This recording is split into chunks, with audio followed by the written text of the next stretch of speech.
Hello, I'm Claire Ridgway. I'm the founder of the Anne Boleyn Files website and also author of several books on Anne Boleyn and the Boleyn family, including this one, The Fall of Anne Boleyn, A Countdown, and also I co-authored this biography of George Boleyn with Claire Cherry. Now I'm here today with a final instalment on Mary Boleyn, sister of Queen Anne Boleyn and also sister of George Boleyn, Lord Rochford. I will give you links to my previous two episodes just so you can catch up on those. One of them was giving Mary Boleyn facts, and the other one was answering the question whether Mary Boleyn was the mistress of two kings, referring to King Francis I of France and King Henry VIII of England. Now, first I want to start off with by looking at Mary Boleyn's appearance. Now, if you saw my video on what did Anne Boleyn look like, then you'll know that I concluded that Anne appears to have had dark hair, dark eyes, and an olive complexion.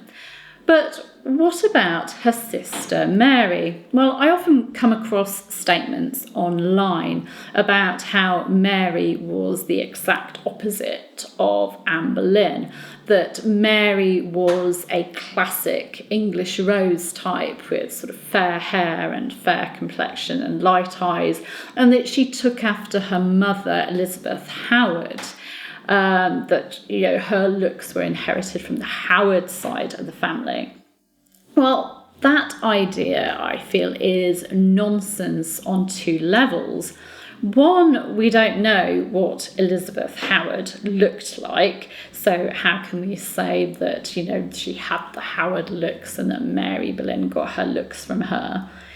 And two, we don't have any definite portraits of Mary Boleyn, or in fact any contemporary physical descriptions of her. It might make good fiction and good TV for her to be presented as this polar opposite of Anne, but unfortunately we don't know what Mary Boleyn looked like at all. Frustrating, I know, but it's just another of those unanswered questions about Mary. Now, there is a really beautiful portrait associated with Mary. It hangs at Hever Castle along with a sort of matching one that's said to be Anne. Hever Castle, of course, being the Boleyn family home in Kent. Now, it's said to be Mary, but we don't know for sure that it is Mary. There are several other versions of this portrait as well, because it was quite popular for a portrait to be copied and for there to be lots of different versions around. Now, this portrait at Hever depicts a woman with a kind of creamy complexion, hazel-coloured eyes, and blonde or light brown eyebrows. But unfortunately, the sitter's hair is covered by the English gable hood. The English gable hood was designed to cover a woman's hair. It is a lovely portrait. It's a beautiful portrait. Alison Weir, in her book on Mary Boleyn, has said that this portrait at Hever is unlikely to be Mary because, one, there are at least 6 known versions of this portrait, and so would Mary really be an important enough person for her portrait to be copied that many times? And 2, because the sitter is wearing ermine, the fur ermine, the white with the black kind of spots. And Weir states that this type of fur was reserved for royalty and peers of the realm. Well, I feel that the first point is a good point. Mary may have been the sister of the Queen, but she wasn't exactly important in her own right. So was she important enough to have, all of these different versions of the portraits made? Possibly not.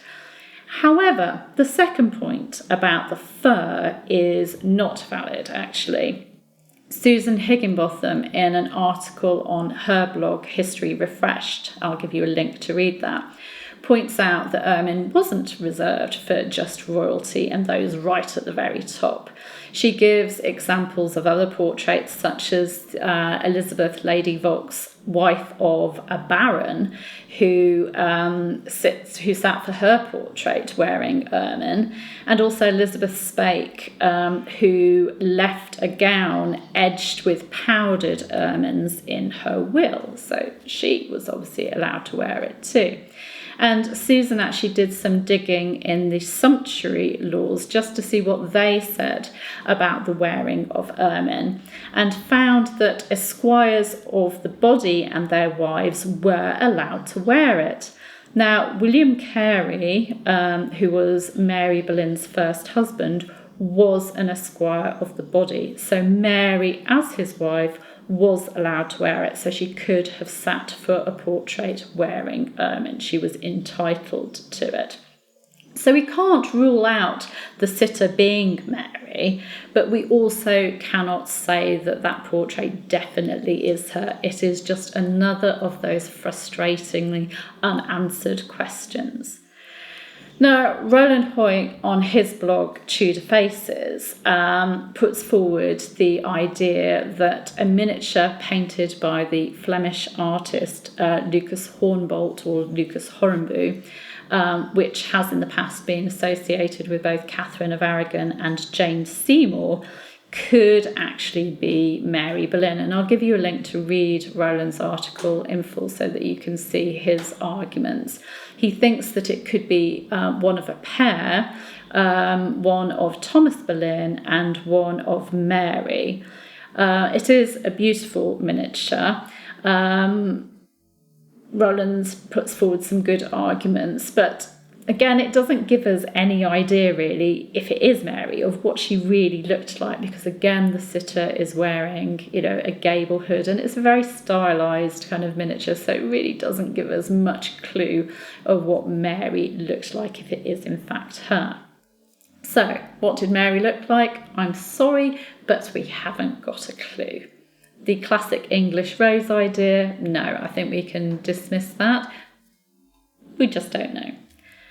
The next question I'm asked, and I've been asked this a few times recently since I've been doing this series on Mary Boleyn, is whether Mary Boleyn had a disabled child. Now, this idea comes from historian Tracy Borman, who wrote in her book, Elizabeth's Women, Mary had borne a son with mental disabilities whom Anne would not suffer to be at court. Now, I double-checked my copy of Elizabeth's Women, and Borman does not cite a source for this claim. There's no reference by it so that I could look up a source. And I found nothing in my research. Now, I've been researching the Boleyns for 10 years now. Obviously, my research, there's things obviously that I could have missed during that time. But I found nothing in the records to corroborate that idea at all. Now, Anne Boleyn, Queen Anne Boleyn, was granted, but she wasn't queen at the time. She was queen in waiting. She was Henry's sweetheart. But she was granted the wardship of Mary's son, Henry Carey, following the death of Mary's first husband, William Carey, from sweating sickness in 1528. And little Henry Carey, who would only have been 2 at this time, went to the royal court, and Anne arranged for him to be educated with the sons of Henry Norris, who was groom of the stool, by Nicholas Bourbon, a French scholar. Now, Henry Carey went on to have a very distinguished career in Elizabeth I's reign. He went on to serve as a Member of Parliament. He served Elizabeth as Captain of the Gentlemen Pensioners, Lieutenant General of her forces, Privy Councillor, Lord Chamberlain of the Household, Captain and Governor of the Army, as a Chief Justice, all sorts. He served her in so many roles. And to me, that doesn't fit in with the idea that he had mental disabilities so bad that Anne Boleyn couldn't bear to have him at court. Well, Anne Boleyn could bear to have Henry Carey at court. She got him educated. She brought him to court. And then could a man with such needs go on to hold these positions? And nothing is said in any of the records of him, having anything that would have been seen as unusual at the time. That there's just no mention of it. So to me, that doesn't fit in at all with what Tracy Borman says. Now, Mary didn't have another surviving son. Henry Carey was her only surviving son. We know that she was pregnant in September 1534, visibly pregnant, because she visited her sister Anne at court and informed her of her secret marriage to William Stafford. But the pregnancy and any resulting baby are never mentioned again. So it's assumed that either the pregnancy ended with a stillbirth or a baby who didn't live very long after birth, because there's no other mention of this baby.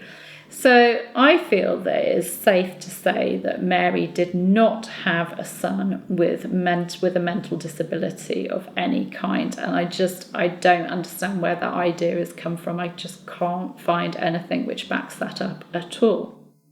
Now, another question that I often receive about Mary is regarding Mary's second marriage, her secret marriage to William Stafford, and whether it really was a love match. Well, this is a question that I can actually answer with full knowledge and say a resounding yes to that. It was definitely a love match.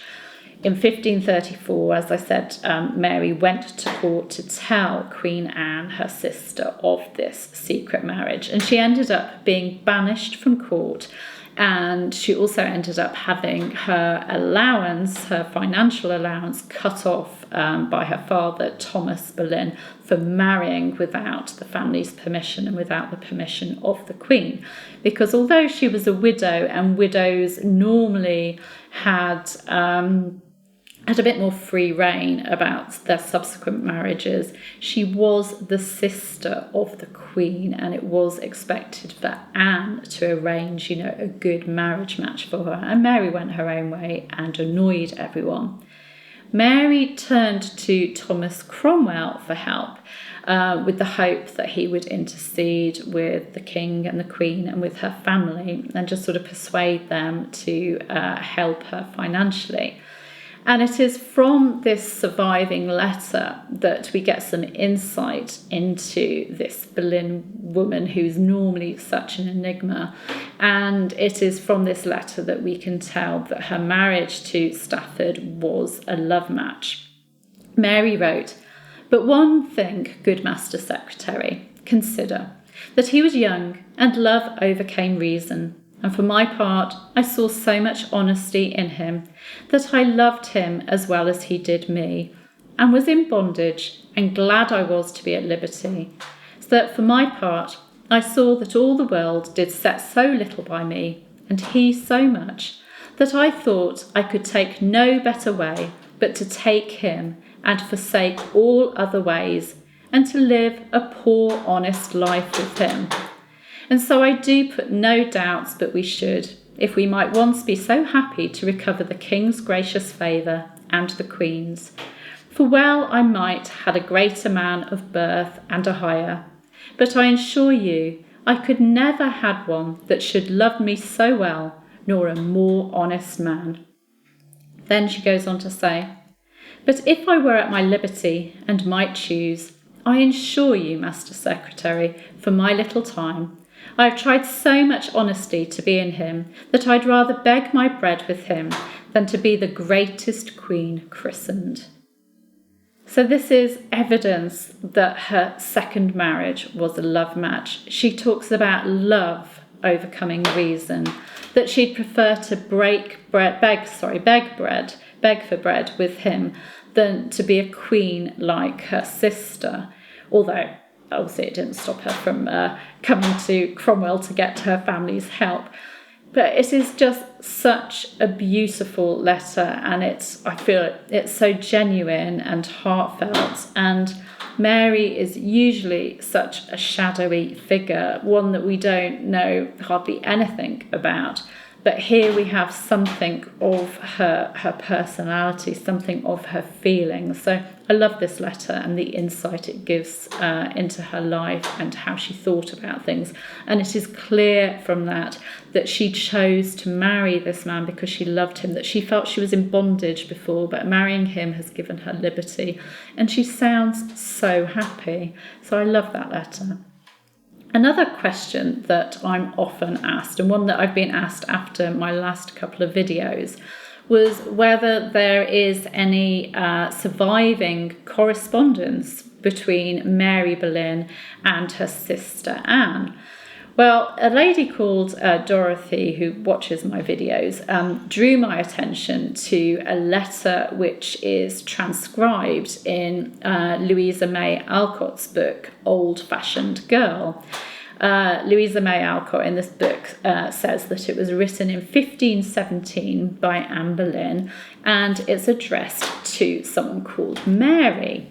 And it's in this letter, Anne is writing to Mary a very chatty letter giving details of her first month in London after arriving there. Now, it's not clear whether it's supposed to be Mary, her sister, or a friend of the same name, but Anne does ask this Mary to take care of the poultry during her absence, so it does sound that it's meant to be her sister Mary. Now, the letter in Louisa May Alcott's book is described as being in the possession of a celebrated antiquarian.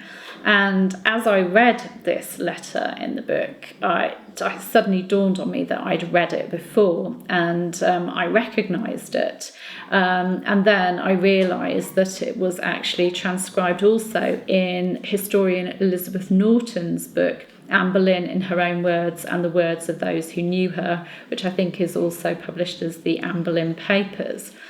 Now, Elizabeth Norton states that this letter must date to after 1524, as it mentions Anne's cousin Henry Howard as being Earl of Surrey, Lord Surrey, and he wasn't, called that in 1517 when Louisa May Alcott dates it to.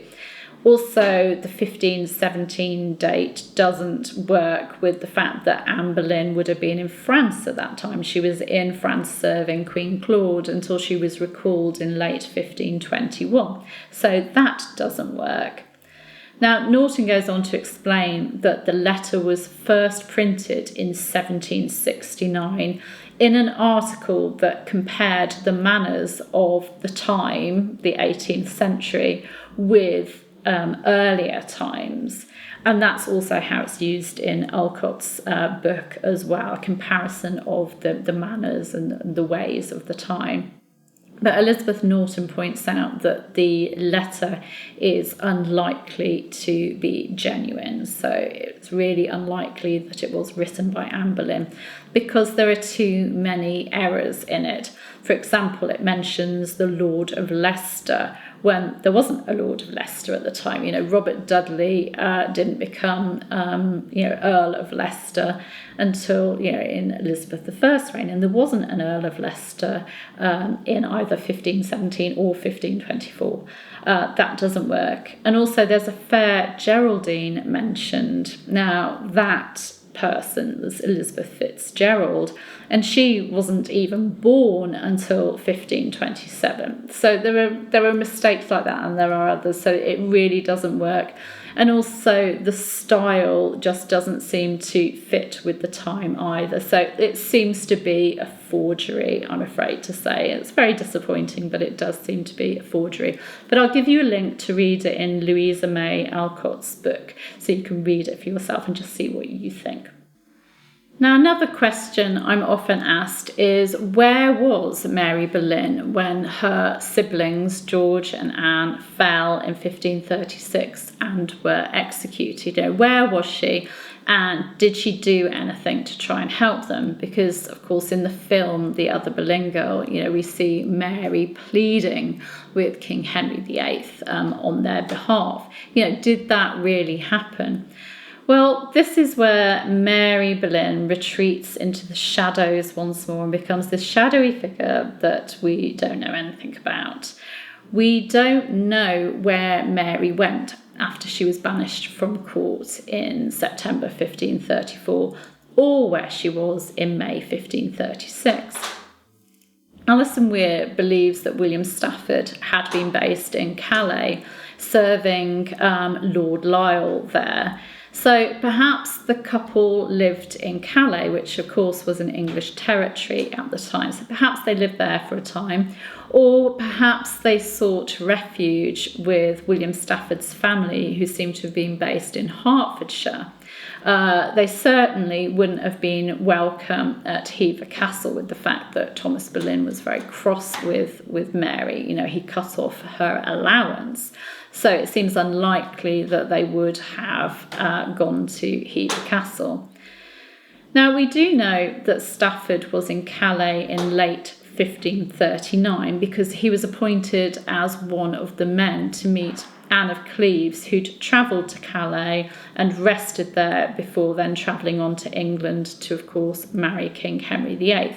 So he was definitely there, and he and Mary would have travelled on with Anne of Cleves to England. So Stafford was in Calais in 1539, but it doesn't mean that he was necessarily there in 1536. But wherever the couple were in 1536, Mary was not at court. There's no mention of her being at court at that time. And there's certainly no evidence at all that she petitioned the king on behalf of George or Anne, or that she did anything at all. She's just not mentioned. But at least if she wasn't at court, at least she was sort of safely away from it all. And I wonder if she had any knowledge of what was happening. She might not have found out till well after, Anne and George had died. Now, we do know Mary's date of death. She died on the 19th of July, 1543. However, we don't know where she was when she died, or where she spent her last few remaining years. It is often said that she spent her last few years at Rochford Hall in Essex, but she didn't actually formally inherit the property until, I think it was May 1543, till just a few months before her death. It took that long for the inheritance, the lands and the properties that were due to her from her grandmother, Margaret Butler, and from her father, Thomas Boleyn. It took that long for it all to be sorted out. So it is not clear where she was living at that time. But we know her date of death because it is stated on her post-mortem inquisition, which can be found in the Essex Record Office. And it goes on to list the various properties that she owned at her death, as well as giving her date of death. So she could really have lived in any of those properties, and it's quite a list. We don't know where she was laid to rest, unfortunately. We can't go and visit, her last resting place. Could Mary have been buried at St Andrew's Church, Rochford, near Rochford Hall? Well, of course she could. It is possible, but there is no record that she was. There's no tombstone. There is nothing. There's no evidence that she was. Her resting place, like so much of her life, is a complete mystery. Mary Boleyn is just that shadowy figure, that really frustrating Tudor woman that we just don't know enough about. So in these 3 videos on Mary Boleyn, I've tried to give you some facts about her, because there are known facts about her, not many, but there are some. And I've tried to answer some of the questions that you've asked me about her, but she's just a mystery figure that, I'd love to be able to go back in time and be a fly on the wall and just find out the truth about her. Anyway, I hope you've enjoyed this series, and I'll give you links to see the other 2 videos that I did on her, and also the link to read that letter that is in Louisa May Alcott's work. Anyway, I will see you soon. You can press that button there to subscribe, because I will be answering more questions about Anne Boleyn for you. And I'm also doing On This Day in Tudor History videos each day. You can also hit the bell to be notified as well of new videos. Thank you for watching. I'd love to read your comments. Take care. Bye bye.